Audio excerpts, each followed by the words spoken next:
Selamat sore Bapak Ibu sekalian. Selamat sore, selamat datang di Pojok Pintar Manajemen episode 4 kali ini. Terima kasih banyak Bapak Ibu sudah meluangkan waktunya untuk hadir ya di acara Pojok Pintar Manajemen sore hari ini. Perkenalkan, saya Humaira Besari yang akan memandu jalannya acara pada kesempatan kali ini. Pojok Pintar Manajemen adalah sebuah forum diskusi yang diinisiasi oleh PPM Manajemen sebagai bentuk kontribusi nyata dalam hal belajar di mana saja. Awalnya diskusi ini dilakukan untuk mendorong individu dan perusahaan agar tetap produktif di tengah keterbatasan ketika pandemi COVID-19 melanda. Tetapi karena antusiasme dari Bapak Ibu sekalian, maka Pojok Pintar Manajemen terus bertahan untuk hadir hingga saat ini. Nah, Pojok Pintar Manajemen sore hari ini akan mengangkat tema Flexing and Lifestyle Could Be Fraud Red Flags. Wah, menarik sekali ya Bapak Ibu, apalagi belum lama ini sempat ada kasus yang cukup menarik perhatian kita semua. Tetapi sebelum kita masuk ke perkenalan para narasumber dan juga ke inti acara, saya ingin memperkenalkan produk PPM Manajemen yang mungkin sudah tidak asing lagi bagi Bapak Ibu sekalian. Jasa layanan PPM Manajemen diantaranya adalah program pengembangan eksekutif, program pelatihan sertifikasi, pembelajaran Inggria, riset dan konsultansi, asesmen SDM, dan juga sekolah tinggi manajemen. Nah, selanjutnya saya akan memperkenalkan dulu aturan main selama rangkaian Pojok Pintar Manajemen ini berlangsung ya Bapak Ibu. Selama sesi pemaparan materi, semua partisipan akan berada dalam mode mute dan dalam mengikuti diskusi diharapkan memiliki prinsip positif dan juga kolaboratif. Untuk sesi tanya jawab akan saya buka ketika saya mempersilahkan para penanya ya, dan jika ingin bertanya, Bapak Ibu partisipan dapat mengklik raise hand ataupun ketika para narasumber menyampaikan materinya dapat mengetikkan di kolom chat terlebih dahulu. Kemudian nanti saya akan menyebutkan penanya dan urutannya sesuai dengan yang pertama bentuk raise hand ataupun yang ada di kolom chat. Selain itu juga Bapak Ibu diharapkan untuk mengisi feedback di akhir acara untuk perbaikan kami ke depannya. Baiklah, saya akan memperkenalkan pembicara kita yang pertama. Ini sudah hadir di tengah-tengah kita, ada Ibu Bardian Ratnasari, SE MSc CCFA. Beliau merupakan expert dan lecturer dalam hal governance, risk, dan compliance di PPM School Management, Manager of Student Affairs di PPM Management, dan juga pelaksana ketua program studi sarjana akuntansi bisnis PPM School of Management. Nah, selain itu, Bu Ratna ini juga memiliki sertifikasi untuk mengajar, konsultan, dan juga asisten profesor di Sekolah Tinggi PPM Manajemen. Beliau keahliannya dalam hal akuntansi, analisis kinerja keuangan, audit, dan juga akuntansi forensik. Pengalaman profesional beliau diantaranya menjadi pelaksana ketua program studi sarjana akuntansi bisnis PPM School of Management, Manager of Student Affairs di PPM School Management, dan juga Certified Assessor dan Certified Manager LSP PPM. Selamat sore Bu Ratna, apa kabar Ibu?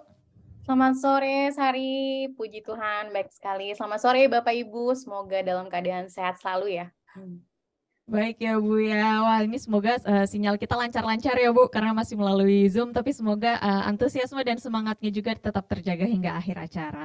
Selanjutnya, saya ingin mengenalkan pembicara atau narasumber kita yang kedua.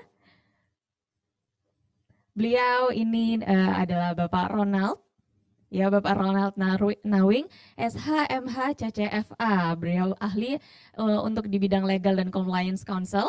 Beberapa pengalaman profesional beliau adalah Country Legal and Compliance Counsel di PT Citas Otis Elevator, Ethics Compliance sebagai manajer di Asia Pulp dan Paper APP Sinarmas, Legal Ethics dan Compliance sebagai manajer di PT Berka Karir Indonesia.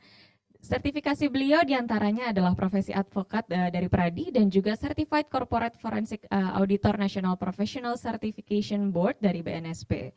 Beliau juga berlatar belakang pendidikan untuk masternya di Universitas Pelita Harapan dan untuk Bachelor of Law-nya di Universitas Hasanuddin. Selamat sore Pak Ronald. Apa kabar Bapak? Selamat sore Bu Sari, selamat sore Bapak Ibu sekalian, terima kasih, baik. Baik ya Bapak ya, semoga ini sinyal Pak Ronald juga kita sama-sama lancar ya Pak ya. Semoga. Amin. Amin, semoga kita semua tetap semangat hingga akhir acara. Nah, supaya tidak berlama-lama lagi, tanpa berlama-lama lagi, kita langsung saja ke pemaparan materi pertama yang akan disampaikan oleh Ibu Ratna. Sudah siap untuk materinya dipaparkan nih ya? Bisa tolong dibantu ditampilkan?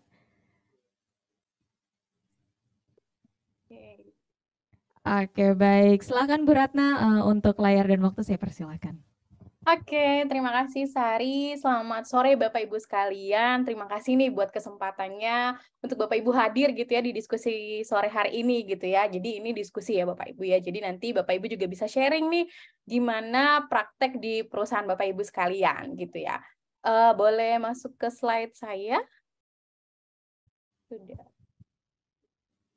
Oke, kalau berbicara flexing, terus gaya hidup, terus kalau disangkut pautkan dengan fraud, untuk kita yang biasanya di bidang akuntansi, keuangan, hukum gitu ya, itu udah bukan hal yang biasa lagi gitu. Misalnya bukan hal yang khusus lagi gitu ya, itu sebuah hal yang oh ya udah gitu ya. Maksudnya sudah terbiasa kita mendengar isu ataupun juga sudah terbiasa menangani hal-hal seperti itu ya Bapak Ibu ya. Boleh di next. Nah, kalau berbicara fraud gitu ya Bapak Ibu ya, kebetulan saya juga fokus riset saya itu adalah di fraud gitu ya. Karena fraud atau kecurangan itu suatu hal yang sebenarnya secara riset atau secara keilmuan gitu ya Bapak Ibu, itu kan selalu atau terus-menerus gitu ya digali. Gimana sih dicari tahu gimana caranya supaya fraud itu sebisa mungkin tidak terjadi atau setidaknya diminimalisir lah gitu ya. Apa kemungkinan atau kesempatan untuk melakukan fraud gitu ya. Cuman perlu kita ketahui nih Bapak Ibu sekalian, atau perlu mungkin juga kita aware bahwa ya seperti yang kita tahu gitu ya, setiap hari pasti ada aja kasus terkait korupsi gitu ya, sedangkan korupsi ini kan hanya salah satu gitu ya, bagian dari fraud gitu ya. Nah, faktanya adalah Bapak Ibu, kalau fraud itu ternyata sulit dideteksi dan sulit juga nih dicegah gitu ya. Nah, buktinya apa ya? Buktinya fraud itu gitu ya masih terus terjadi setiap harinya gitu ya.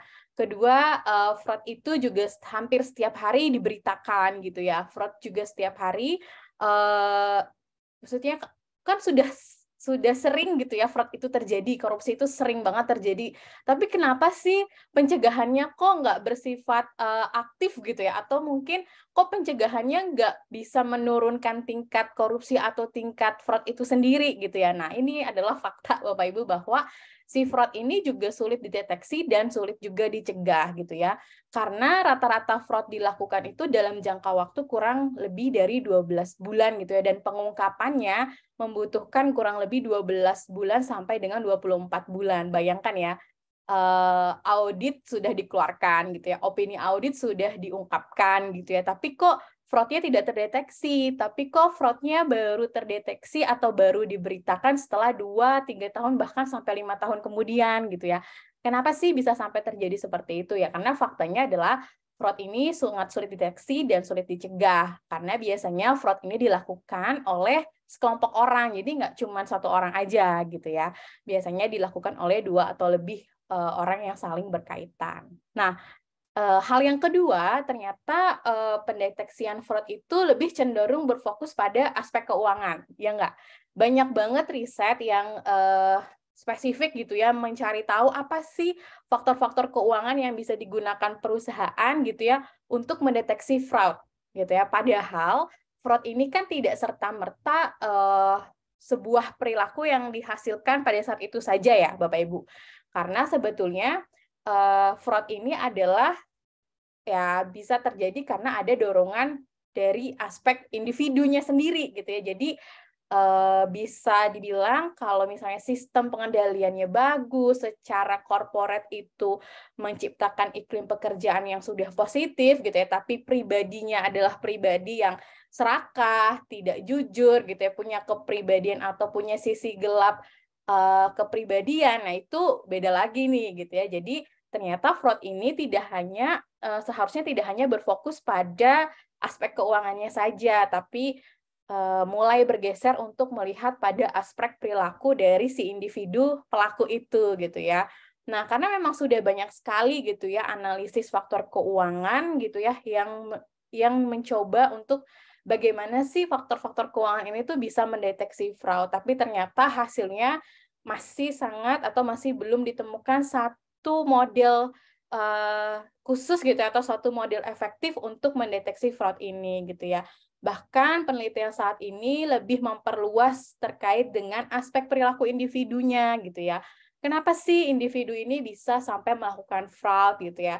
Apa yang melatar belakanginya? Apakah memang hanya semata karena tekanan dari perusahaan, atau mungkin tekanan sosial, atau mungkin tekanan lingkungan gitu ya? Atau memang secara individu atau secara karakter individunya tersebut memang sudah punya karakter itu gitu ya, sudah punya karakter manipulatif, lalu sudah punya karakter untuk selalu ingin mementingkan diri sendiri dibandingkan untuk mementingkan kepentingan orang lain gitu ya. Nah, di next. Nah, jadi kalau kita pahami gitu ya, red flag itu kan sebuah kondisi ya, sebuah kondisi atau sebuah keadaan di mana terjadi hal-hal yang tidak biasa gitu ya. Kalau biasa itu sudah bukan red flag lagi gitu ya, tapi kalau ini terjadi atau muncul gitu ya, sesuatu atau perubahan perilaku yang tidak biasa gitu. Kok ada sih kondisi-kondisi di mana oh ini kok nggak kayak biasanya gitu ya, itu sebenarnya red flag atau indikasi.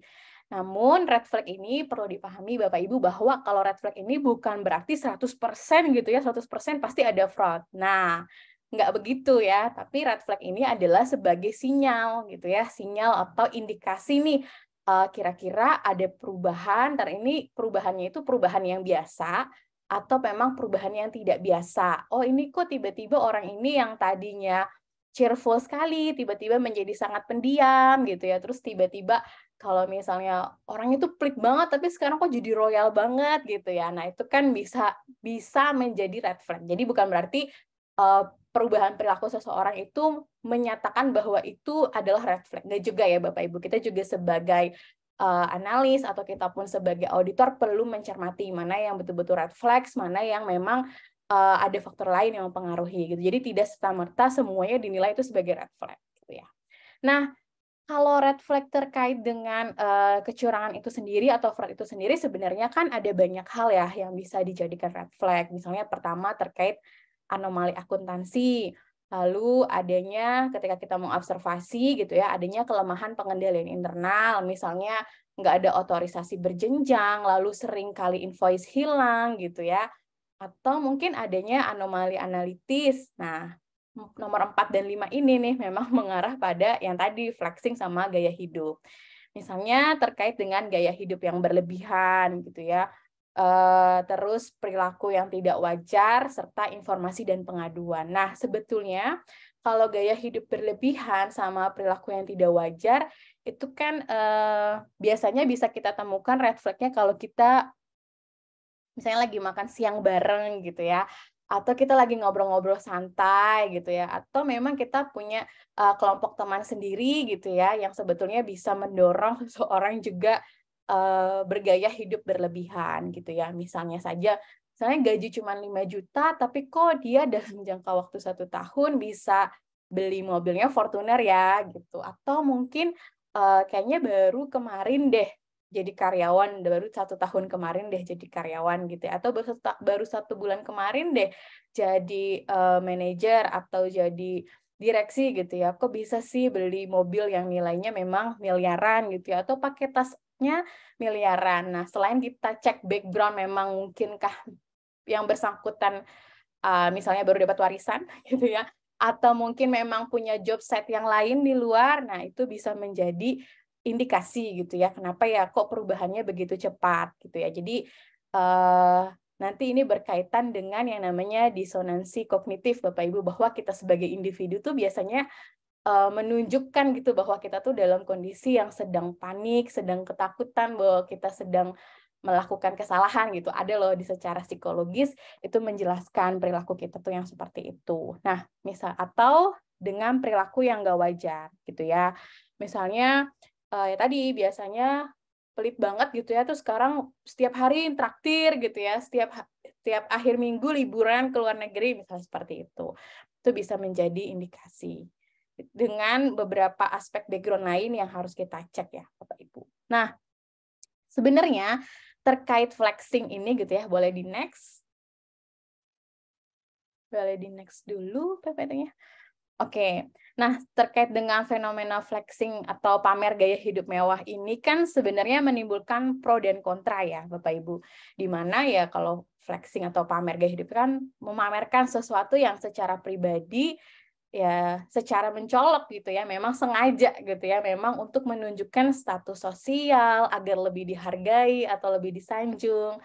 Terus juga untuk menunjukkan citra diri yang berkelas dan eksklusif gitu ya. Oh, untuk menunjuk, oh saya sudah bisa mencapai A, B, C, D, E loh gitu ya.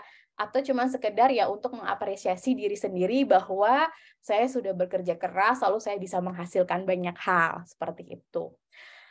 Nah, pro kontranya adalah sebetulnya kalau pro ya wajar-wajar aja nggak sih? Karena kan ya berhak ya semua orang itu menunjukkan apa yang menjadi kualitas dirinya, apa yang menjadi pencapaian atau prestasi dirinya. Cuman kalau secara kontranya nih, ya itu bisa dilihat atau bisa dinilai sebagai perilaku pamer gitu ya.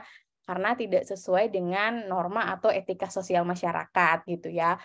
Misalnya aja kasus yang kemarin-kemarin itu adalah udah masyarakat lagi susah-susahnya gitu ya, harga sembako lagi tinggi-tingginya, di situ sisi ada yang pamer pakai tas miliaran gitu ya, pakai fasilitas yang memang tidak sebanding dengan rate gajinya, seperti itu. Nah, fenomena flexing ini sebetulnya gitu ya Bapak Ibu muncul karena ya tadi dampak dari kecanggihan teknologi itu sendiri gitu ya. Karena adanya media sosial, dulu kalau nggak ada media sosial kan jarang juga ya Bapak Ibu isu yang namanya flexing atau pamer gaya hidup mewah ini muncul gitu ya. Ini karena sudah ada Twitter, Instagram, ditambah lagi TikTok gitu ya, ditambah lagi sebuah pekerjaan baru yang nggak pernah kita prediksikan sebagai influencer gitu ya, yang memang ternyata pekerjaan itu tuh untuk mengedukasi orang lain gitu ya, tapi kadang ketika mengedukasi itu jadinya lebih ke flexing atau lebih menunjukkan wah bahwa segala sesuatu bisa dicapai dengan mudah, cepat dan menghasilkan hal yang banyak gitu ya. Nah, fenomena ini gitu ya yang membawa akhirnya teknologi serta sosial media ini menjadi besar gitu ya, menjadi contoh untuk banyak orang, akhirnya semua orang itu berlomba-lomba, hampir semua orang berlomba-lomba gitu ya, untuk mencapai status sosial tertentu gitu ya. Nah, di sini ketika seseorang itu terpengaruh gitu ya, karena kan kita memang biasanya perubahan perilaku kita itu kan sebagian besar ada yang memang karena keinginan sendiri, karena ada juga yang karena dorongan dari pihak eksternal atau di luar dari kendali diri kita gitu. Nah, akhirnya gitu ya, karena pengen nih terlihat berkelas, pengen terlihat eksklusif, lalu pengen juga kayak yang di orang lain tuh pamer ini, pamer itu gitu ya. Akhirnya ya terjadilah yang namanya tekanan sosial gitu ya. Atau mungkin dulu kan kita sering banget ya kalau ke saudara gitu ya, oh itu sih itu udah jadi pejabat loh, oh ini sih itu udah kerja baru 1 tahun udah dapat rumah loh, udah bisa beli mobil dan lainnya gitu ya. Nah itu biasanya kan juga menjadi faktor gitu ya, menjadi faktor pendorong yang akhirnya ketika kita melihat sebuah kesempatan akhirnya menjadi merasionalisasikan sesuatu dan akhirnya perilaku yang terjadi adalah perilaku tidak etis gitu ya, atau perilaku untuk lebih cenderung melakukan kecurangan, seperti itu. Nah, fenomena flexing ini Bapak Ibu ternyata bertentangan gitu ya, bertentangan dengan kondisi yang ini cukup menarik buat saya juga gitu ya. Dengan kondisi di mana kalau seseorang itu yang kaya betulan gitu ya, seseorang yang kaya betulan, itu dia akan lebih cenderung menunjukkan sikap yang rendah hati gitu ya. Nah, ini bertentangan nih sama fenomena flexing ini gitu ya.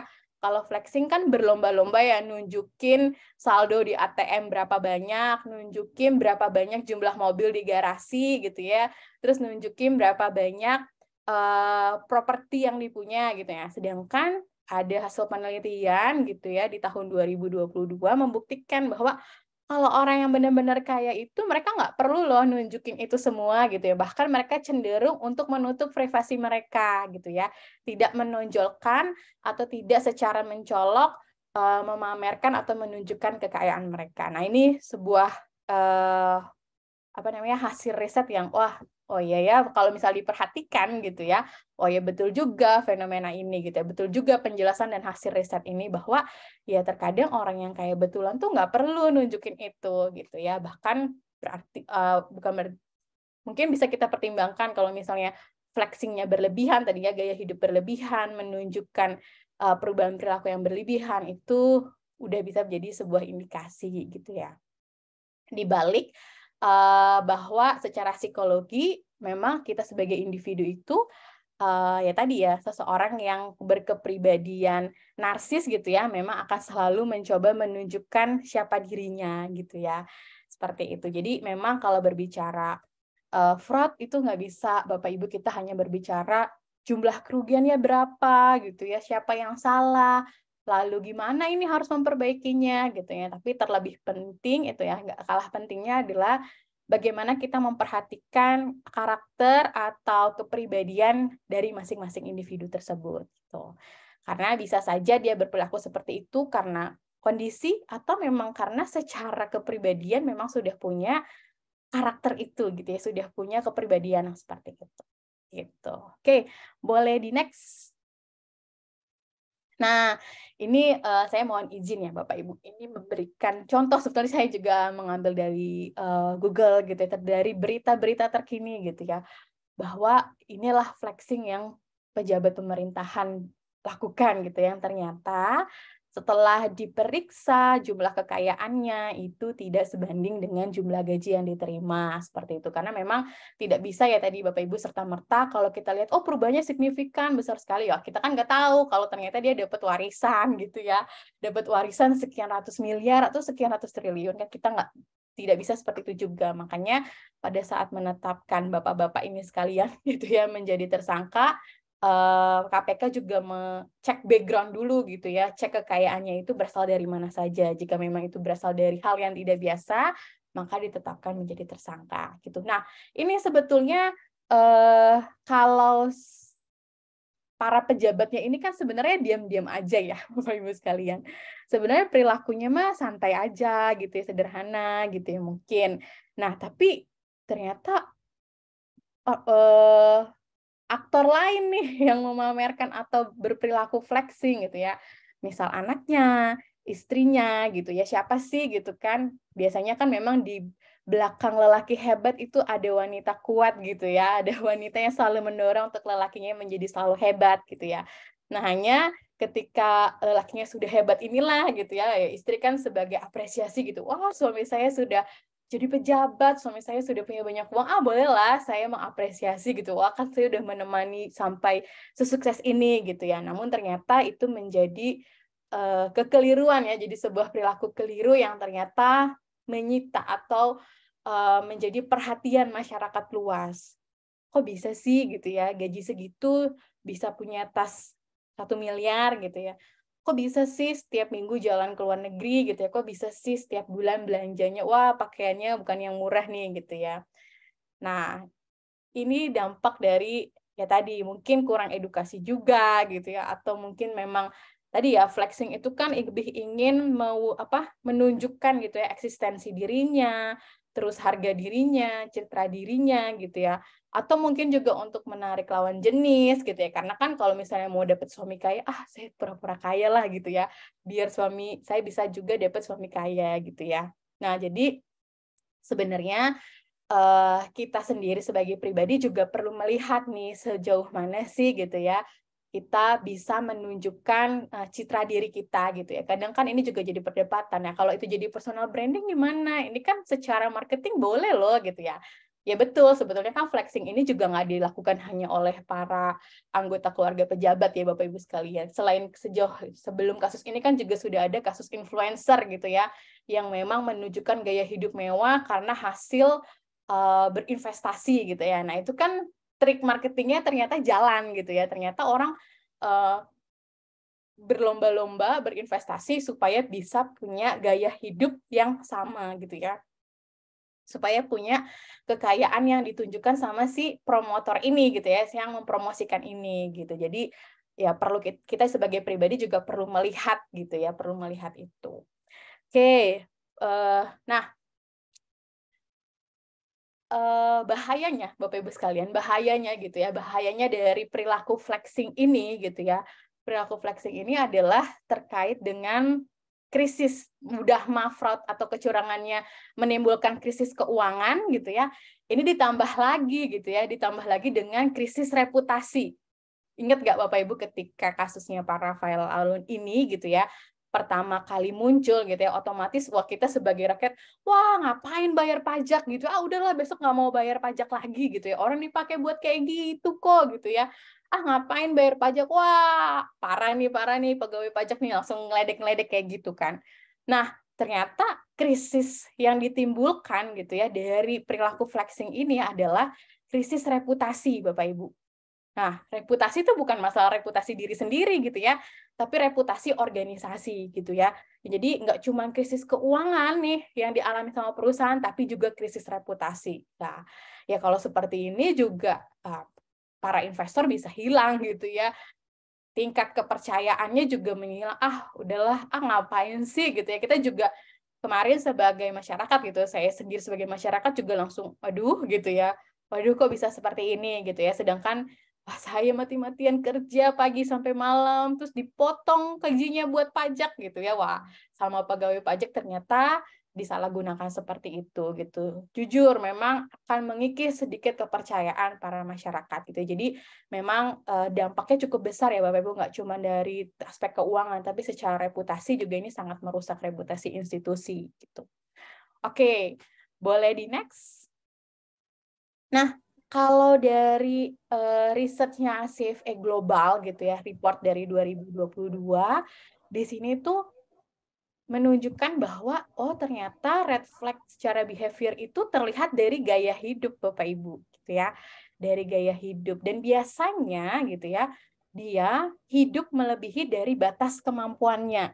Gitu yang tadi saya bilang, gaji 5 juta tapi kok bisa beli mobilnya mobil sport gitu ya. Di balik pengecekan background yang lain nih Bapak Ibu gitu. Nah, kita kan menaruh kecurigaan di situ, menaruh skeptism di situ gitu ya.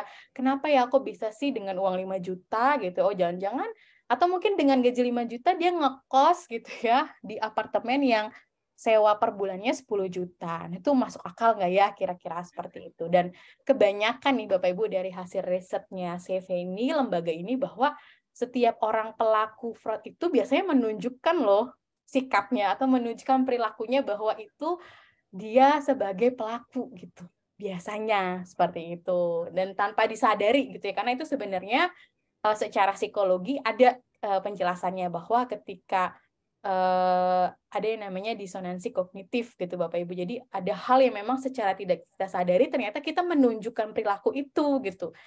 Tidak secara sadar kita ternyata terlihat ketakutan, ternyata kita ketika habis ngambil uang kas gitu ya, uang cash gitu ya di kasir gitu ya, ternyata kita lebih menjauh dari teman-teman gitu ya, cenderung selesai pulang langsung pulang ke rumah gitu ya, selesai kerjaan langsung pulang ke rumah gitu. Jadi ada secara tidak sadar kita tuh menunjukkan perilaku-perilaku yang kok ini seperti ciri-ciri orang yang sedang menghindar, sedang ketakutan, dan lainnya gitu. Itu secara tidak sadar. Dan ini hasil risetnya terhadap 2.000 orang gitu, ternyata menunjukkan biasanya orang yang melakukan kecurangan itu menunjukkan perilakunya seperti itu, dan ternyata biasanya orang itu hidup melebihi batas kemampuannya. Seperti itu. Bisa di next.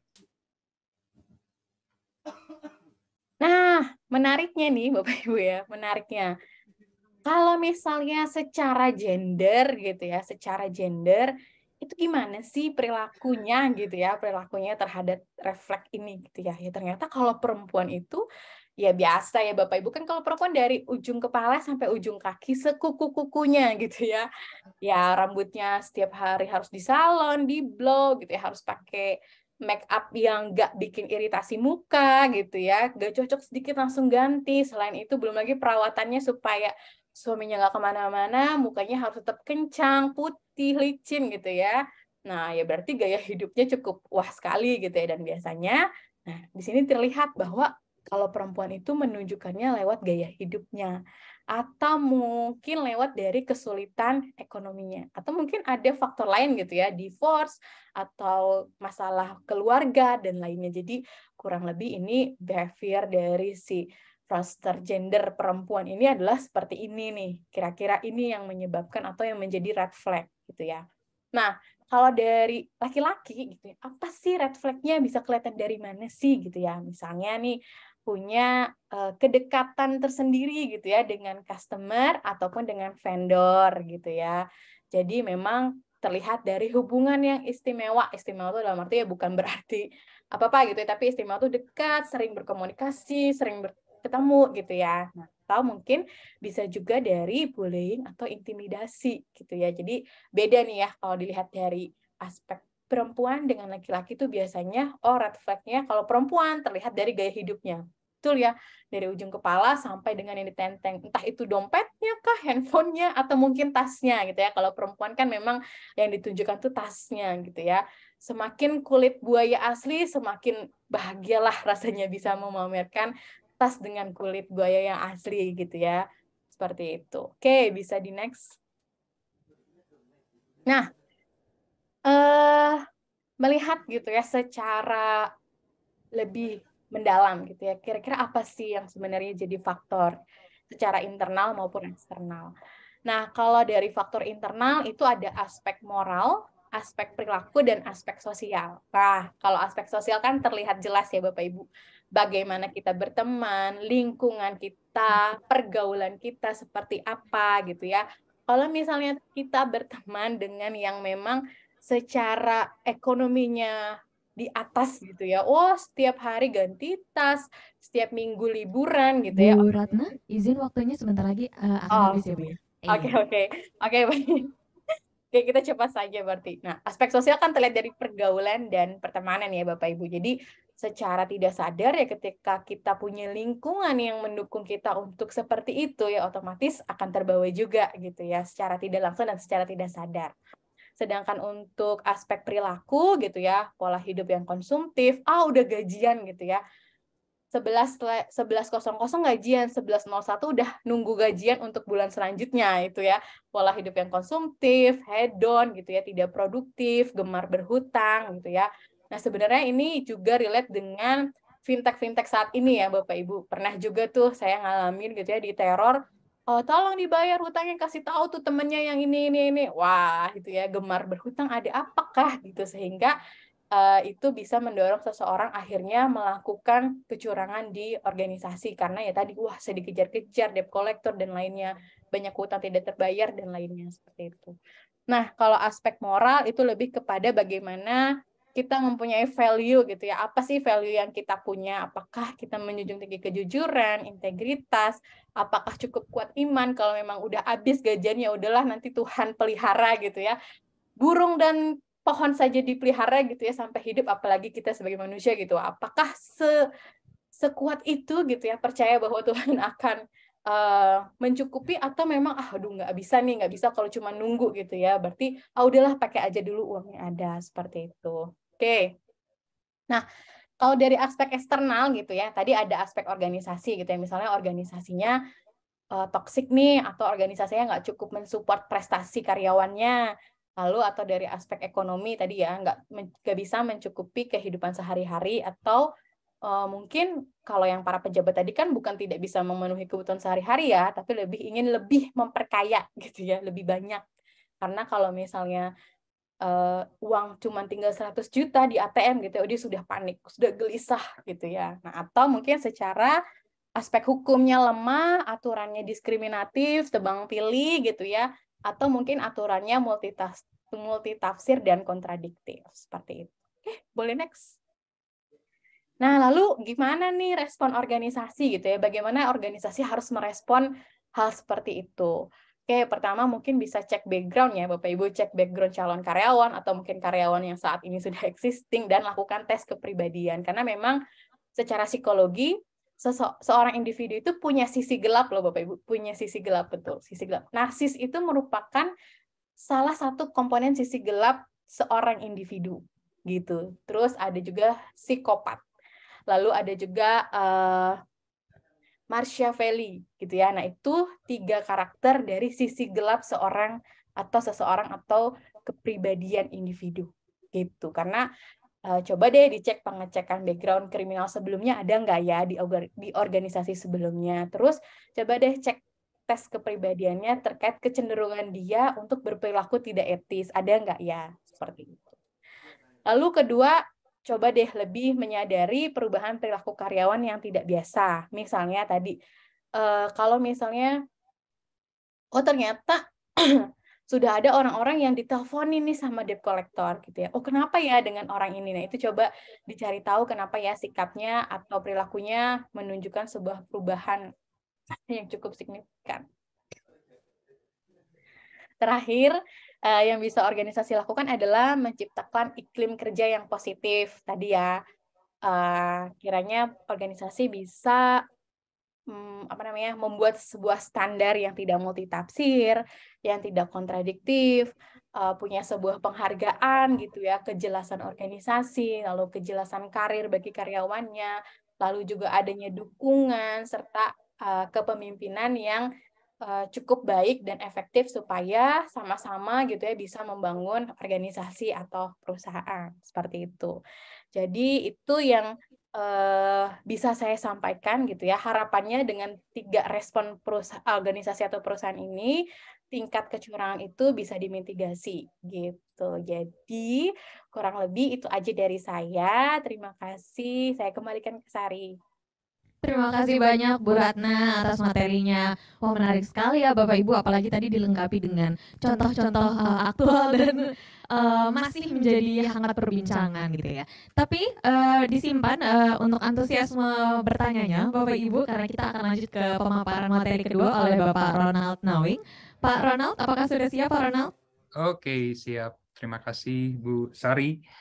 Oke, mungkin saya akan share screen dulu untuk materinya ya.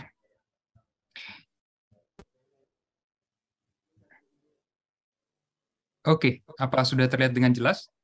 Iya, sudah Bapak. Oke, baik. Selamat sore Bapak Ibu sekalian. Saatnya mungkin saya menambahkan ya, seperti tadi yang sudah dijelaskan oleh Bu Ratna, udah sangat jelas banget gitu terkait dengan flexing dan lifestyle dan dikaitkan dengan red flag. Mungkin saya akan coba lihat dari sisi generalnya dan bagaimana dilakukan dari sisi korporasi ya. Kami bekerja untuk saya sendiri fokusnya di korporasi yang mana untuk menangani untuk legal dan compliance gitu ya. Oke. Terkait dengan flexing dan lifestyle ini sendiri mungkin akan saya ada flexing. Flexing itu apa sih sebetulnya terminologi flexing yang saat ini lagi hits banget, lagi ngetren banget istilah ini di sosial media gitu ya. Kita bisa lihat flexing baik itu oleh influencer maupun publik gitu yang melakukan tindakan ini. Flexing dikaitkan dengan fraud dan red flags ini apa sih, nanti kita coba lihat hubungannya di mana gitu, dan nanti kita di sesi terakhir kita akan coba sharing session untuk tanya jawab gitu ya. Oke, flexing sendiri ini di artikel ya, di artikel yang ada itu saya ambil dari Dictionary Cambridge, itu adalah to show that you are very proud or happy about something you have done or something you own, usually in a way it annoys people gitu. Jadi sebenarnya ini tindakan bagaimana orang merefleksikan atau memperlihatkan kepada orang lain bahwa dia bangga ataupun senang dengan sesuatu yang dimilikinya gitu. Terlepas dari apa yang dia tampilkan gitu ya. Ini kan ibarat dari orang yang menunjukkan ke publik gitu. Nah, flexing fenomena ini mungkin terjadi karena dengan pesatnya perkembangan perkembangan media sosial yang saat ini menjadi ya, apalagi pengguna Instagram Indonesia termasuk urutan top 3 lah dalam artian pengguna user dari Instagram gitu ya, maupun dengan platform media sosial yang ada gitu. Jadi orang akan semakin berlomba-lomba untuk memposting sesuatu, baik itu event mungkin ataupun dengan suatu kegiatan ataupun dengan barang-barang yang dimiliki ataupun dengan sesuatu yang lagi hits gitu ya, kadang istilahnya FOMO gitu. Nah, flexing fenomena ini kita bisa lihat ini flexing ini sebagai gaya hidup. Gaya hidup karena orang semakin dekat dengan media sosial, kita semakin dekat terhubung dengan adanya media sosial. Yang berikutnya itu untuk menunjukkan suatu pencapaian. Kadang flexing orang menunjukkan sertifikat pencapaiannya untuk dapat mungkin suatu project ataupun memperoleh, oh akhirnya dia bisa beli rumah baru gitu. Kadang kan dia ada orang yang flexing, oh dia melakukan PPJB gitu ya, atau AJB ataupun sign contract gitu untuk membeli properti ataupun barang-barang yang lain yang mungkin sifatnya mewah atau extraordinary. Yang berikutnya mungkin terkait dengan self confidence. Ada orang-orang tertentu yang merasa dia lebih bangga gitu kalau dia menunjukkan sesuatu di sosial media untuk diketahui oleh orang lain.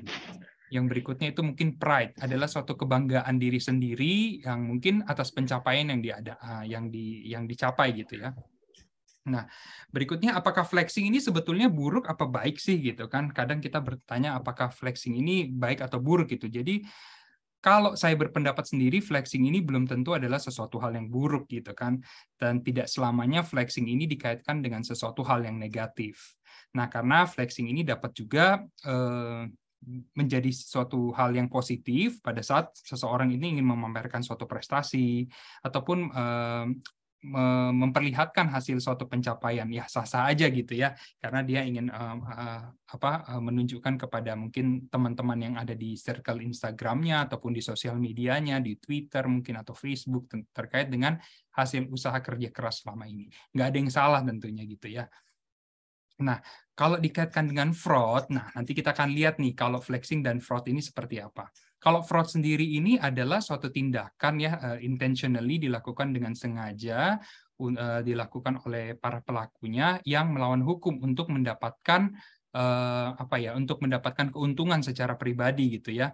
Nah, the use of one occupational for personal enrichment to deliberate misuse or misapplication. Jadi intinya fraud ini adalah ya siapa sih yang nggak mau lebih baik gitu, tetapi dengan caranya dengan menyalahgunakan apa? Menyalahgunakan aset yang dimiliki oleh suatu organisasi atau perusahaan. Nah, ini yang merujuk kepada fraud.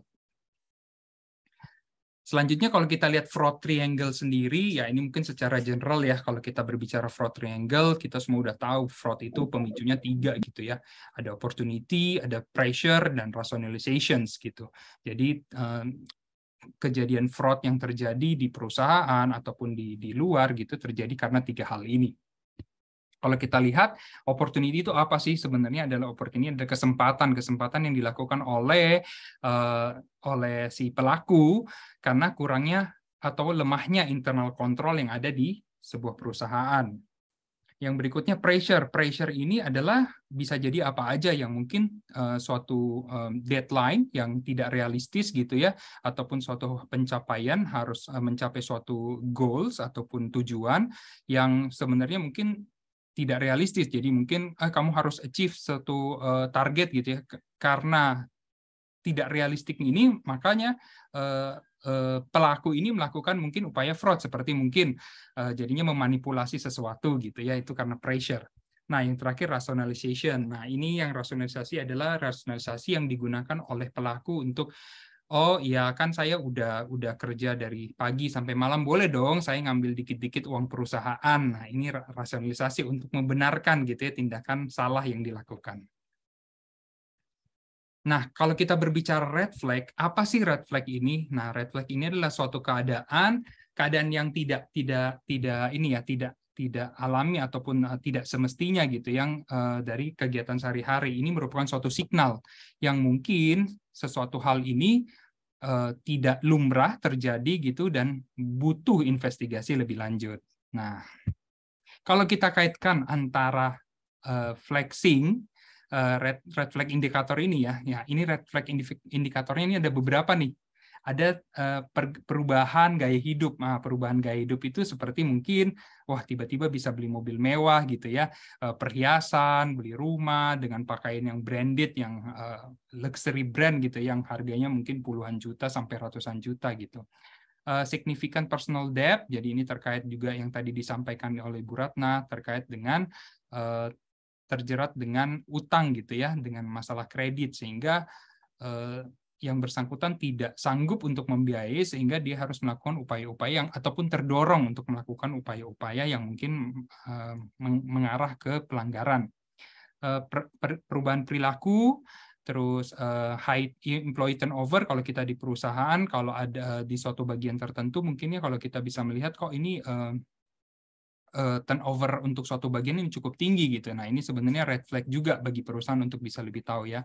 Terus seorang karyawan yang doyannya kerja gitu ya, bukan pekerja keras juga. Mungkin bisa dibilang pekerja keras sampai dia menolak untuk melakukan liburan ataupun leave, ngambil cuti ataupun sampai cuti sakit pun nggak pernah gitu. Jadi sepanjang tahun dia masuk karena mungkin ada kekhawatiran dia meninggalkan pekerjaannya yang mungkin orang lain akan tahu bagaimana skema dan lain sebagainya. Ini sebenarnya red flag, tapi red flag itu belum tentu mengarah kepada adanya fraud, tetapi dapat diduga terjadinya fraud. Nah, selanjutnya kalau kita lihat red flag sebagai dalam hal pergantian gaya hidup, seperti tiba-tiba kok bisa punya mobil yang mewah gitu ya, ternyata punya perhiasan, terus rumah dan pakaian-pakaian yang sifatnya luxury gitu. Nah, ini dari lifestyle. Nah, yang tidak sebanding ataupun bertentangan dengan personal profile. Personal profile ini seperti apa sih? Mungkin personal profile, oh kita tahu dia ini karyawan mungkin level tertentu gitu ya, level asisten gitu ya, level asisten, tetapi kok dia bisa punya punya mobil yang harganya ratusan juta, mungkin secara ini nggak signifikan. Nah, ini sebetulnya bisa jadi red flag. Ini red flag adalah tanda gitu ya, kita bisa mengidentifikasi, tetapi tidak selamanya red flag ini merupakan sesuatu hal yang buruk tentunya ya, tapi harus melakukan proses investigasi lebih lanjut, tetapi bisa dijadikan clue oleh para investigator untuk menelaah lebih lanjut terkait dengan red flag ini. Nah, di tahun 2022 sesuai dengan ACFE Report to the Nation ini dilihat bahwa 85% dari pelaku fraud ini menunjukkan behavior red flag. Jadi 85% ini pasti akan menunjukkan red flag tadi ya Bapak Ibu ya. Jadi ya untuk red flag kita jangan abaikan, tetapi ternyata setelah melalui penelitian 85% ini menunjukkan bahwa pelaku ini menunjukkan behavior red flag. Selanjutnya, seberapa sering sih si pelaku ini menunjukkan behavior red flag ini? Biasanya itu 39% adalah mereka itu hidup melebihi dari batas kemampuannya. Ternyata 30 pemicunya ya, jadinya adalah living beyond means-nya. Terus yang kedua adalah financial difficulties, kesulitan keuangan, jadi mungkin harus ngutang dan lain sebagainya, terjerat utang gitu ataupun pinjol sehingga bingung nih mau bayar gimana nih, dikejar-kejar debt collector, contoh seperti itu. Ataupun unusual close association with vendor or customer. Nah, yang ketiga ini yang mungkin punya kedekatan yang spesifik dengan vendor ataupun dengan customer ya, terlebih mungkin untuk fungsi-fungsi tertentu, sehingga mungkin contoh mungkin di bagian procurement gitu ya, itu kan high risk ya, high risk position, high risk department ya atau divisions, ataupun di bagian finance mungkin, jadi dia punya kedekatan, oh oke deh, karena kamu mempercepat proses pembayaran saya kasih kamu nanti bagian seperti itu. Itu jadi indikasi fraud ya. Nah, yang 8 key warning sign-nya itu yang tadi setelah 85% pelakunya ini menunjukkan behavior dari red flag itu sendiri, ya 39% diantaranya ialah living beyond means-nya, terus 25% financial difficulties, dan diikuti dengan alasan-alasan yang lain. Tetapi tadi saya fokus ke 3 alasan di atas, ternyata living beyond means itu berarti dari lifestyle ini sebetulnya sangat penting untuk kita lihat ya, untuk red flag dari flexing maupun dari kehidupan lifestyle yang mungkin kadang tidak flexing tetapi ditunjukkan dalam hari-hari gitu ya di sosial media, ataupun dia secara diam-diam gitu ya, seperti mungkin oh ternyata diam-diam dia liburannya tapi luxury gitu ya, nginepnya di hotel berbintang 5, tetapi kalau kita lihat oh kok jadi red flag-nya karena ini tidak sesuai dengan profilnya dia gitu. Oke, mungkin ini kita lihat beberapa terkait dengan red flag-nya ya, beberapa hal yang berita mungkin yang sudah kita ketahui semua terkait dengan istilah sultan gitu ya, akhirnya sultannya terjerat gitu dengan kasus-kasus yang ada, karena sebenarnya ya mereka lifestyle-nya itu bukan sebetulnya ya mereka mampu untuk lifestyle ke sana, tetapi hanya untuk flexing gitu. Nah, ini seperti asetnya harus jadinya harus ditahan gitu, dan akhirnya harus divonis penjara. Nah, untuk satu berita juga yang saya lihat adalah karena penuhi gaya hidup, akhirnya bukan cuma sektor ini ya, sektor korporat juga perlu kita perhatikan gitu, karena pegawai pun itu bisa melakukan penggelapan uang untuk penuhi gaya hidup. Ini yang penting. Oke, jadi kalau dari saya melihat bahwa red flag ini adalah sebagai tanda gitu ya, atau perhatian warning ya, that something could be. Jadi itu bisa saja terjadi, tapi itu bisa jadi juga salah. Jadi tidak selamanya red flag jadi orang yang tiba-tiba menggunakan mobil mewah gitu ya, atau liburan itu pasti salah gitu. Tapi itu menjadi tanda buat kita untuk memperhatikan, apalagi kita di kehidupan korporasi gitu ya. Be aware dari red flags ini in order to monitor the situation and take corrective actions as needed. Ignore may mistakenly believe that it's okay to game the system or they will not get caught. Terus a little fraud soon becomes a large. Jadi kalau kita lihat, oh dia melakukan hal yang kecil-kecil, tetapi kalau dilakukan pembiaran semakin lama tentunya akan semakin besar gitu ya, akibat ataupun kerugian yang ditimbulkan oleh bagi perusahaan. Gitu. Mungkin singkat aja yang saya sharing, mungkin kita ke sesi tanya jawab. Saya kembalikan ke Bu Sari, silakan Bu Sari. Terima kasih banyak Pak Ronald. Wah, ini pertanyaannya mulai banyak ya Pak Ronald di kolom chat. Jadi tanpa menunggu lebih lama lagi Pak Ronald dan Bu Ratna, kita akan masuk ke sesi Q&A. Tapi pertama akan saya buka dulu untuk raise hand. Untuk Bapak Ibu yang ingin raise hand mungkin bisa bertanya langsung gitu ya Bapak Ibu. Oke, dengan dengan Bu Nifa Lestari Surningsih, silahkan Ibu untuk langsung unmute dan bertanya.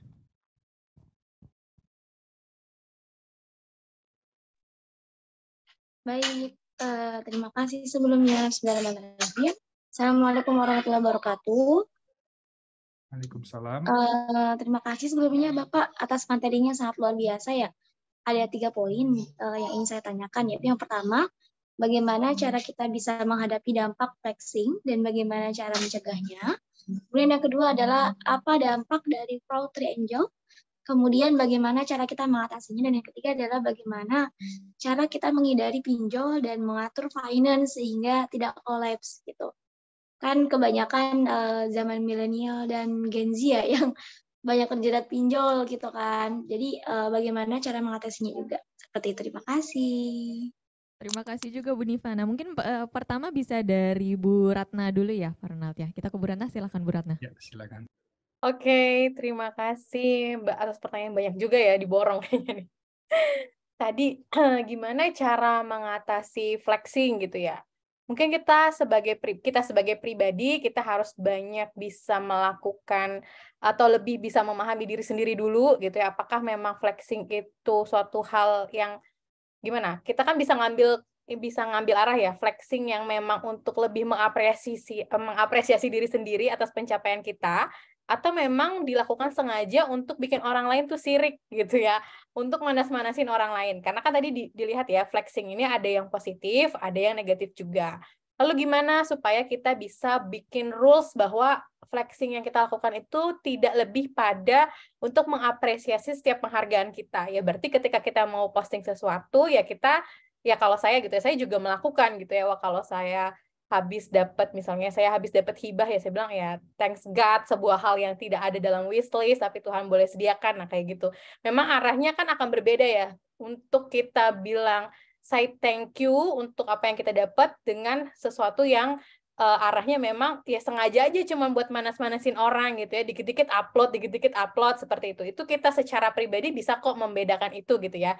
Nah, secara psikologi, Bapak Ibu sekalian, itu memang kita sebagai individu itu punya sisi gelap. Yang tadi saya sudah bilang. Kita itu orang yang narsis loh tanpa kita sadari. Kita juga bisa sebagai orang yang sangat psikopat tanpa kita sadari, atau mungkin orang yang sangat manipulatif gitu ya. itu sebetulnya secara psikologi ada penjelasannya gitu ya, atau dark tired karakter gitu. Jadi itu memang 3 kepribadian kita sebagai individu, kita punya 3 sisi gelap itu gitu ya. Nah, kita bisa mulai dari diri sendiri, lihat sebenarnya kita pribadi yang seperti ini atau tidak gitu. Kalau misalnya kita melihat, oh ya kok saya mulai seperti ini ya, berarti kita lihat lagi nih ke diri kita. Karena memang kalau berbicara karakter, berbicara kepribadian, itu lebih kepada individu Bapak Ibu sekalian gitu ya. Lalu kalau dengan aspek organisasi seperti apa gitu ya, aspek organisasi adalah ketika organisasi melihat itu sebagai sebuah hal penting gitu ya untuk mengedukasi karyawannya, maka disediakanlah gitu ya. Sediakanlah psikolog yang memang bisa ngebantu kami sebagai karyawan gitu ya, untuk lebih bisa mengenali ini gejala apa ya dalam diri saya. Kok saya mudah cemas, kok saya melakukan apapun serba ketakutan gitu ya. Terus kok saya terlihat banyak banyak mencoba untuk defense atau mencoba untuk menghindar dan lainnya, ini apa ya gitu. Pasti kan kita merasakan ya teman-teman, Bapak Ibu sekalian, bahwa akan ada terjadi perubahan perilaku diri kita sendiri gitu. Jadi yang memang kalau orang lain mungkin bisa melihat secara langsung, tapi kita sebagai pribadi kan cukup sulit bisa melihatnya gitu. Kita bisa bertanya ke orang lain, ada hal yang aneh nggak dari diri saya dan lainnya. Itu lebih ke situ ya. Kalau untuk organisasi berarti lebih peka terhadap hal-hal perubahan karyawan. Dilihat juga apakah selama ini kebijakan yang diambil perusahaan itu sudah cukup bisa memitigasi atau menutup kesempatan atau mungkin sudah cukup memuaskan karyawan sehingga tidak ada rasionalisasi yang bisa dipakai karyawan untuk merasionalkan tindakan mereka yang salah itu. Gitu. Jadi dari aspek organisasi itu dilihat semua kebijakan, peraturan gitu ya, program untuk karyawan sendiri apakah sudah cukup menyediakan sebuah kenyamanan atau iklim pekerjaan yang positif seperti itu. Nah, terus tadi apalagi ya, saya sampai pertanyaannya. Terkait generasi milenial dan Gen Z Bu yang mudah terpancing pinjol. Oke. Nah, ini saya punya contoh langsung ya. Ini memang saya alami sendiri dalam arti saya sebagai orang yang ditelepon gitu ya. Karena namanya sama-sama Ratna gitu ya. Ah, ini Ratna ya, tolong ya lunasin lalala. Saya bingung. Terus ada teman kantor saya juga bilang, kemarin saya ditelepon loh sama pinjol gitu ya. Kamu ada hutang ya gini. Terus saya kaget, Ratna, enggak. Orang saya tuh punya kartu kredit saja tidak gitu ya Bapak Ibu ya. Jadi itu nggak mungkin banget gitu. Oh enggak kok bukan saya. Coba deh lihat WhatsApp-nya. Oh ternyata emang namanya Ratna tapi belakangnya beda. Oh, nah dan waktu itu respon organisasi cukup bagus sekali gitu ya. Karena indikasinya sudah sangat kuat dan nggak cuma satu orang yang diteror seperti itu gitu ya. Akhirnya yang bersangkutan diminta untuk mengundurkan diri seperti itu. Nah, selanjutnya untuk generasi saat ini gitu ya, memang beda banget ya saya dengan generasi yang saat ini yang dikit-dikit tuh kayaknya kalau ngopinya nggak Starbucks, tenggorokannya sakit gitu ya.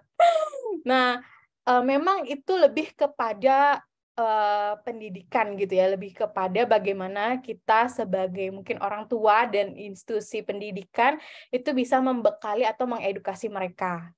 Seperti itu. Karena memang pasti akan ada perbedaan atau gap generasi, perilaku generasi gitu ya, Sari. Jadi memang itu yang masih jadi PR kita bersama gitu ya di bidang pendidikan terkait bagaimana menstimulus atau mengedukasi generasi-generasi saat ini supaya lebih bisa ya ibaratnya santun gitu ya, lebih sopan dari seperti orang zaman dulu. Itu kan beda banget ya, sangat terlihat beda gitu ya. Nah, seperti itu kurang lebih itu sekali ya Sari yang bisa saya jelaskan. Terima kasih Bu Ratna. Nah sebelum kita berlanjut ke pertanyaan selanjutnya, Pak Ronald silahkan memberikan jawabannya juga Pak. Oke, tadi pertanyaannya udah banyak banget nih, udah bagus banget, udah dijawab nih sama Bu Ratna nih, udah jelas banget ya. Mungkin saya fokus ke fraud triangle-nya ya, terkait dengan fraud triangle tadi. Jadi itu berdasarkan penelitian memang fraud triangle itu adalah faktor-faktor yang memicu terjadinya fraud. Untuk terkait dengan opportunity, ini mungkin sesuatu hal yang bisa kita cegah ya, melakukan internal apa ya kita bilang internal control yang lebih ketat lagi gitu ya untuk memitigasi risiko. Tetapi bisa saya katakan sebagus apapun itu kita perusahaan belum ada yang mendeklar bahwa 100% bebas fraud gitu ya, tetapi bagaimana kita mau memitigasi risiko menurunkan terjadinya fraud tersebut dengan melakukan internal control, dan harus dilakukan secara berkala gitu ya. Karena untuk saat ini mungkin proses ini sangat tepat, sangat bagus, tapi harus dinilai secara berkala karena secara continuity untuk manajemen risikonya gitu ya. Terkait dengan pengatur pinjol tadi udah disampaikan oleh Bu Ratna, mungkin dengan dengan berkembangnya sosial media, apalagi generasi milenial, mungkin ya bukan cuma generasi milenial ya, tapi kita sebagai manusia kan kadang melihat orang lain punya A gitu, kadang kita juga pengen gitu, tetapi kita harus sadar diri gitu, di mana batas kemampuan kita dan sampai di mana kemampuannya kita gitu. Jadi itu semua pilihan bagaimana kita melakukan pengendalian diri ya, apakah saya layak untuk gaya hidup yang seperti itu, atau ya saya cukup dengan gaya hidup ini gitu. Mungkin susah gitu kadang kita bilang cukup gitu ya. udah sifat manusiawi itu, sifat manusiawi gitu. Itu sih. Itu mungkin tambahan jawaban dari saya, Bu Sari. Iya, terima kasih Pak Ronald. Nah ini berarti mungkin beberapa kata kuncinya diantaranya pengendalian diri ya Bapak Ibu. Harus kenal sejauh mana kita bisa mengeluarkan uang, income kita gitu ya, supaya tidak berlebih-lebihan, secukupnya saja. Dan untuk triangle-nya tadi juga sudah dijelaskan sama Pak Ronald, walaupun belum ada mitigasi yang 100% bisa menjamin untuk tidak fraud, tapi setidaknya pengendalian internal yang ketat dan dilakukan secara berkala itu bisa jadi salah satu penolong gitu ya, pencegahan gitu. Nah kita akan berlanjut ke pertanyaan selanjutnya. Ini saya akan bacakan dari kolom chat.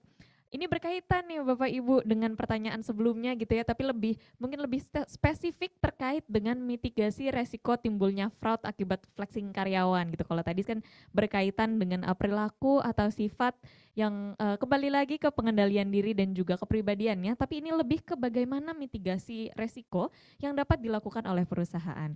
Silahkan mungkin bisa dari Pak Ronald dulu ya, Bu Ratna kita gantian. Oke.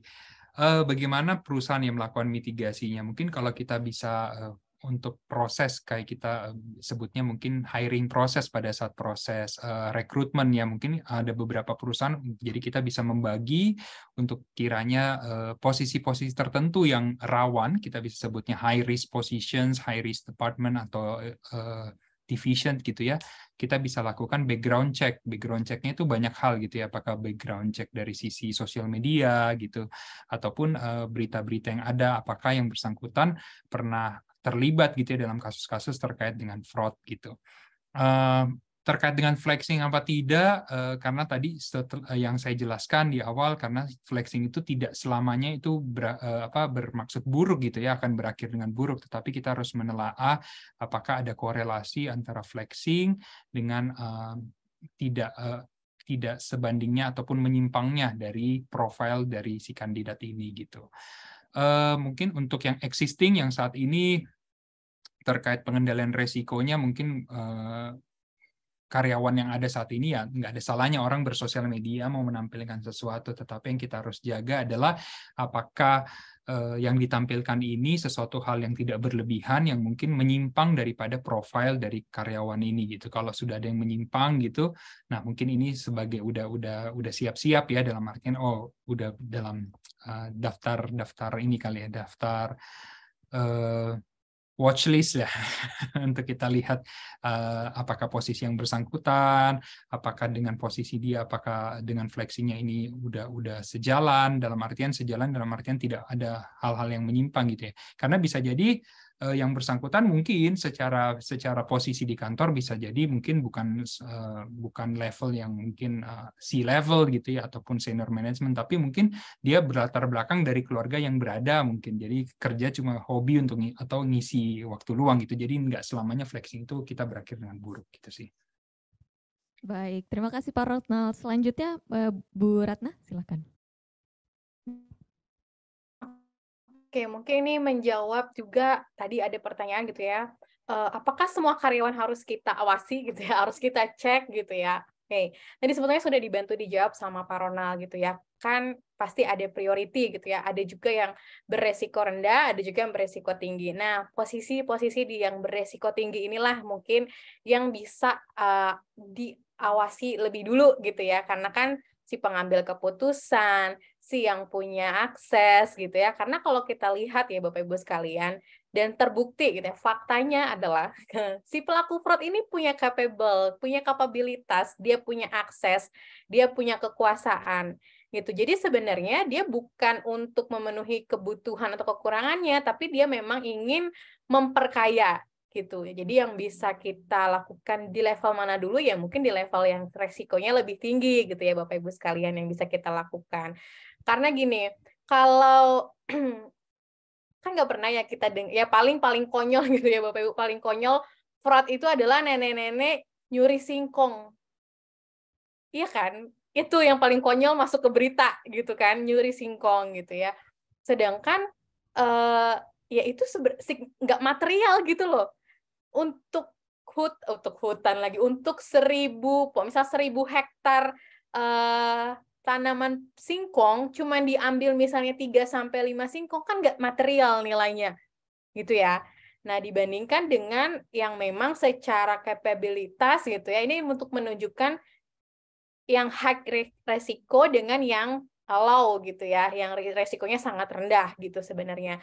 Jadi ya memang kalau di mana dulu kita harus lihat ya dari orang-orang yang punya posisi atau kesempatan yang cukup besar gitu ya. Karena gini, pelaku itu kan kalau dia nggak punya power, dia nggak bisa juga manipulasiin orang lain, dia nggak bisa juga ngedorong orang lain, atau dia nggak bisa juga nge-push orang lain.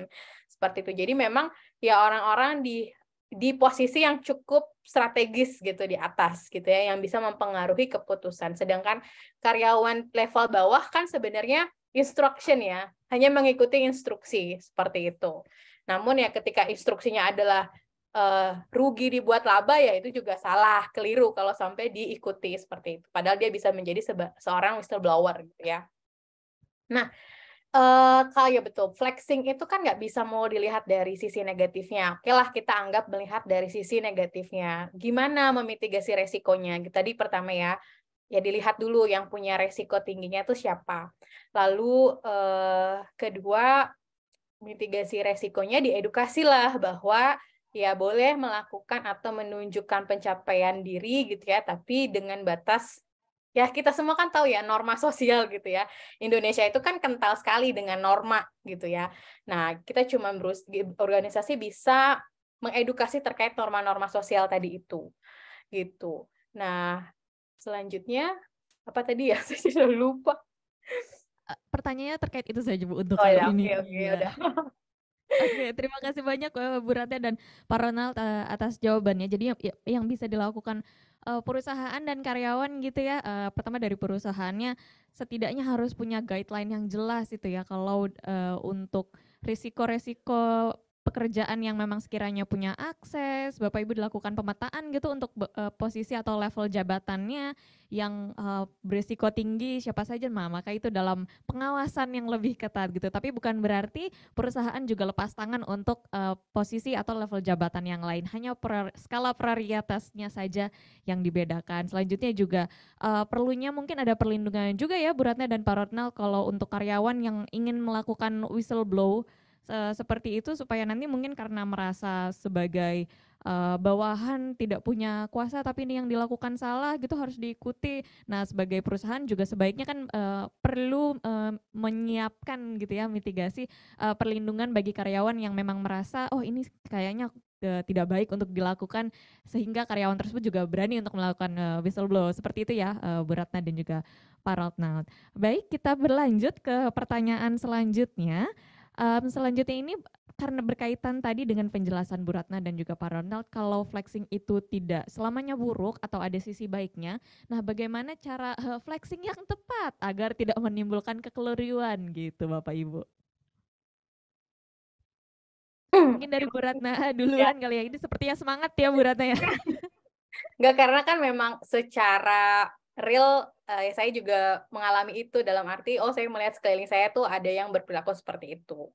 Ya, yang tidak bisa saya lakukan itu adalah mengecek background, apakah memang secara latar belakang keluarganya memiliki ya tadi ya seperti Pak Ronald bilang memang sudah kayak 7 turunan gitu ya, atau memang itu hanya manipulatif gitu ya. Nah, ini saya hanya sedang berproses untuk mengkonfirmasi dari apa yang saya baca dengan perilaku di orang-orang di sekitar saya gitu ya. Jadi memang terkait dengan tadi ya, kenapa sih ada tuh bagaimana gitu ya, apakah bisa atau bagaimana proses perusahaan di awal misalnya interview karyawan itu sudah bisa kelihatan belum orang-orang yang punya indikasi seperti itu gitu ya. Sebenarnya itu bisa dilihat dengan atau bisa dengan memberikan pertanyaan-pertanyaan yang memang mengarah ke sana dan kita melihat bagaimana reaksinya seperti itu. Lalu bagaimana untuk menunjukkan flexing yang positif gitu ya. Kalau saya pribadi, saya memang pribadi yang punya latar belakang untuk mendapatkan sesuatu itu sulit gitu ya. Jadi segala sesuatu yang saya dapat dan itu sifatnya adalah memotivasi diri saya ya kan. Saya bukan ke story sih ya, lebih kepada feeds kalau di Instagram. Untuk pencapaian saya jelaskan, oh saya untuk dapat ini tuh berproses A, B, C, D, E gitu. Jadi memang kita perlu menjelaskan ini tuh proses dari fase hidup kita yang mana gitu. Jadi karena kan ketika kita itu mencapai sesuatu kan nggak berderetan langsung dapat ya nggak sih? Maksudnya akan ada waktu jeda ya kan, berprestasi itu kan nggak hari ini dapat ini, besok dapat ini kan, waduh kita kayak lagi pesugihan banget gitu ya, terus-terusan gitu kan, nggak juga gitu. Nah itu sebenarnya cara ngaturnya adalah ya, kalau memang niat kita flexing itu untuk memotivasi orang lain, ya di balik itu kita ceritakanlah atas apa yang kita capai gitu ya. Tapi kalau memang niatnya cuma pamer, ya paling cuma posting-posting aja kan gitu. Jadi sedikit-sedikit posting. Minggu ini pergi ke Dubai, minggu depan pergi ke Australia dan lainnya. Ya udah, kalau itu mah cuma untuk entah untuk manasin orang lain atau memang untuk ya sebagai achievement nih saya sudah bisa pergi ke sana ke sini gitu ya. Itu sih sebenarnya. Seperti itu. Jadi memang harus dijelaskan aja kenapa ada fase apa di sini untuk bisa mendapatkan ini gitu.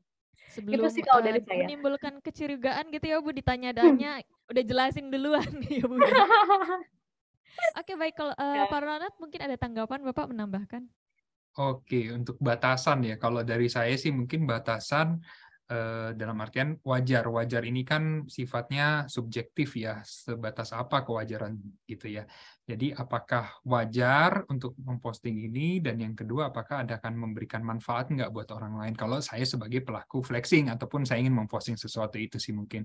Kalau mungkin nggak ada tujuan ataupun nggak ada maksud tertentu, ya udah gitu. Kalau kita mau posting untuk sebagai apresiasi diri gitu ya atas pencapaian, ya silahkan gitu. Ya kembali lagi kita sebagai orang yang melihat, kita juga yang harus mengontrol diri apakah yang kadang melihat hal-hal kecil, makan gitu aja bangga gitu kadang, tapi kan bagi sebagian orang mungkin dia bisa posting sesuatu dan makan sesuatu itu suatu pencapaian gitu. Jadi ya kita kadang agak sulit gitu ya. Cuma kalau dari sisi korporasi melihat kewajarannya itu apakah wajar dengan si profil yang posting apa tidak gitu. Tergantung kewajarannya ya Bapak ya. Kewajaran. Nah, ini mungkin betul. Nah, mungkin bagi perusahaan ini selain tadi punya watchlist begitu ya. Nah, mungkin punya poin-poin yang bisa menyatakan ini masih wajar, ini sudah ini sepertinya sudah harus dipanggil ini nih gitu kali ya. Baik, terima kasih atas pertanyaannya para Bapak Ibu, dan mungkin ini adalah pertanyaan terakhir untuk Ponpinman kali ini. Ini khusus membahas mengenai fraud triangle ini Bapak. Jadi bagaimana fraud triangle dapat dicegah dan mengapa fraud triangle ini penting bagi auditor? Mungkin bisa dari Pak Ronald dulu, silahkan Bapak. Oke, fraud triangle ya, ini merupakan 3 hal yang menjadi pemicu terjadinya fraud ya berdasarkan penelitian dan beberapa hal gitu.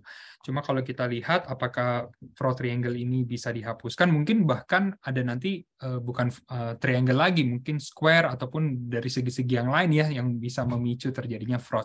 Tapi untuk saat ini adalah tiga dampak terbesar ataupun alasan kenapa terjadinya fraud gitu. Tadi yang sebagai saya sampaikan ya untuk opportunity, rationalization, dan pressure. Kalau opportunity ini tentunya perusahaan bisa melakukan upaya pencegahan dengan melakukan internal control yang tepat gitu ya, dan juga dilakukan secara berkala, direview secara berkala. Jadi harus ada jadwal tertentu yang harus melakukan testing gitu ya untuk melihat kembali apakah kontrol yang ditetapkan masih efektif atau tidak gitu. Karena jangan sampai ini kontrol yang 10 tahun lalu dengan berkembangnya waktu dan lain sebagainya udah tidak up to date cara yang digunakan 10 tahun lalu dengan yang saat ini gitu ya. Saat kita mungkin bisa bayangkan apa yang kita kontrol saat ini mungkin 10 tahun lalu, wah orang belum pernah terpikirkan ya kejadian fraudnya itu seperti scamming mungkin gitu ya, ataupun penipuan melalui email dan lain sebagainya. Kalau pressure ya mungkin pressure dari atasan yang perlu kita batasi lagi gitu. Apakah pressure ini apakah masih dalam batas kewajaran gitu. Ngasih pressure ke karyawan itu nggak buruk gitu ya. Tapi mungkin ada beberapa memang harus diberikan pressure biar lebih kencang gitu larinya. Tetapi apakah pressure yang diberikan ini ataupun target yang diberikan ini udah measurable nggak gitu ya? Kalau kita berbicara target kan ada mengambil smart ya, targetnya itu harus smart gitu ya, harus spesifik, measurable gitu ya. Accountable gitu, terus rasional dan time bound gitu. Itu sih kalau dari saya terkait dengan fraud triangle-nya. Nah, tadi ada pertanyaan juga Pak, kenapa sih fraud triangle ini penting untuk auditor? Oke, penting untuk kita sebagai auditor untuk melihat 3 hal ini pada saat kita melakukan proses investigasi ya. Apakah opportunity ini memenuhi kesalahan yang dia lakukan.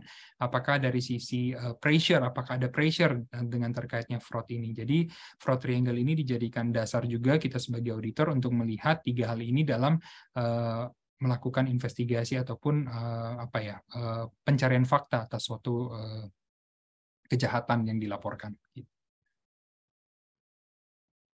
Baik, terima kasih banyak Pak Ronald atas jawabannya. Dari Bu Ratna mungkin ada tambahan Ibu? Oke, karena tambahan sedikit aja dari saya. Yang namanya tekanan, opportunity, sama rasionalisasi itu saling berkaitan.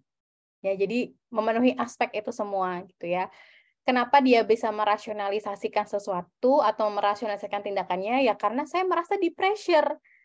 Saya dapat tuntutan ini itu loh gitu ya. Jadi itu sebagai rasionalisasi. Dan yang kedua adalah terkait dengan kesempatan gitu ya. Seringkali perusahaan itu menganggap kalau sebuah pengendalian internal itu dianggap baik-baik aja kalau nggak ada masalah. Padahal sebuah sistem pengendalian internal itu harus secara berkala dilakukan, direview, dievaluasi masih relevan atau tidak dengan kondisi perusahaan saat ini. Gitu. Jadi seberapa penting auditor harus mempelajari ini sangat penting. Bahkan kalau itu kan dari aspek secara keuangannya mungkin ya, atau aspek secara organisasi, tapi perlu dicermati juga aspek dari sisi individu yang menjadi faktor pendorong kenapa dia melakukan fraud gitu. Gitu aja, Sari. Baik, terima kasih Bu Ratna dan Bapak Ibu, terima kasih banyak atas pertanyaan-pertanyaannya. Semoga jawaban dari para pembicara kita sudah mewakili ya untuk keseluruhan pertanyaan dari Bapak Ibu sekalian.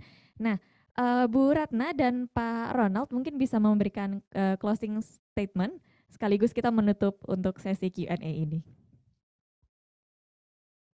Silahkan Bu Ratna dulu mungkin bisa. Oke, baik. Thank you. Ya, kalau dari saya, fraud itu kan tidak hanya menimbulkan krisis keuangan ya, namun krisis reputasi yang membuat krisis keuangan semakin buruk dalam sebuah organisasi. Itu aja. Terima kasih Bu Ratna. Silahkan Pak Ronald. Oke, kalau dari saya mungkin fraud ini perlu kita perangi bersama gitu ya. Jadi sekecil apapun yang kita melihat sebagai red flag itu jangan pernah diabaikan, dilaporkan, speak up. Jadi kepada semua kita untuk karena berdasarkan penelitian bahwa dengan speak up ini bisa mengungkap suatu kejahatan yang ada di perusahaan. Terima kasih. Terima kasih banyak Pak Ronald. Nah, sekali lagi saya ucapkan terima kasih Bu Ratna dan juga Pak Ronald sudah meluangkan waktunya untuk menjadi pembicara di Pojok Pintar Manajemen kali ini. Dan mungkin Bapak Ibu sekaligus saya mewakili Bu Ratna dan Pak Ronald ya untuk silahkan Bapak Ibu apabila sudah ada kegiatan selanjutnya. Terima kasih banyak Bu Ratna dan juga Pak Ronald. Nah, beberapa hal menarik Bapak Ibu yang bisa mungkin saya tarik gitu ya atau key points-nya dari Pojok Pintar Manajemen kali ini. Nah, flexing ini itu sudah mungkin hal yang tidak asing, apalagi ada kasus-kasus yang sedang ramai gitu ya Bapak Ibu. Tetapi ini bisa menjadi juga cambukan gitu bagi kita sebagai karyawan untuk bisa berani speak up kalau ada memang kegiatan-kegiatan pekerjaan sehari-hari yang sekiranya ini menjadi red flag seperti itu ya. Karena Karena flexing ini seperti kata Bu Ratna tidak hanya menimbulkan krisis keuangan tapi juga krisis reputasi. Nah, oleh sebab itu tadi sudah dipaparkan oleh Pak Ronald terkait fraud triangle, ini juga penting menjadi perhatian khususnya untuk auditor agar bisa mengecangkan sabuk pengamannya gitu ya, memperketat untuk internal kontrol dan juga melakukannya secara berkala. Semoga kegiatan hari ini gitu ya Bapak Ibu bisa memberikan semangat yang terus menyala dan juga insight-insight menarik. Nah, Bapak Ibu, untuk meningkatkan kualitas Pojok Pintar Manajemen, mohon sekiranya Bapak Ibu untuk mengisi feedback yang sudah kami sediakan melalui QR code dan juga link yang tampil di layar Zoom Bapak Ibu sekalian. Nah, ini menjadi masukan juga bagi kami ya untuk meningkatkan kualitas acara. Dan setelah mengisi feedback, harap menunggu beberapa saat dan tidak menutup jendela browsernya, karena nanti akan secara otomatis diarahkan ke Google Drive untuk bisa mengunduh materi para pembicara hari ini. Dan selanjutnya saya juga ingin menginfokan Bapak Ibu License Your Skill Certified Corporate Forensic Auditor. Nah, dapatkan sertifikasi auditor forensik perusahaan dan kuasai teknik investigasi yang diperlukan untuk mengidentifikasi, mencegah dan mengatasi keuangan yang mencurigakan. Nah, apabila Bapak Ibu daftar sekarang akan mendapatkan harga khusus nih Bapak Ibu. Dan untuk informasi lebih lanjut dapat menghubungi kontak person yang tersedia di layar kaca Bapak Ibu ya. Selanjutnya saya juga ingin menyampaikan Pojok Pintar Manajemen selanjutnya ini akan memiliki tema Power Up Your Coaching Skill as a Leader. Nah, ini untuk registrasi linknya sudah tertera di chatroom ya Bapak Ibu. Para pembicara kita juga menarik-menarik untuk sesi-sesi yang diadakan oleh PPM Manajemen selanjutnya.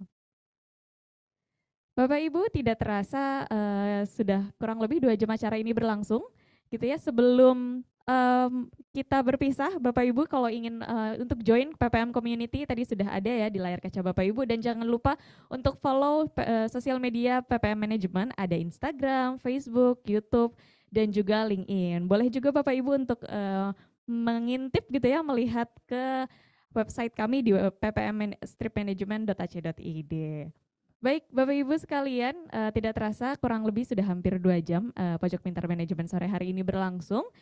Saya mengucapkan terima kasih banyak untuk partisipasi Bapak Ibu yang luar biasa dari awal hingga akhir kegiatan ini.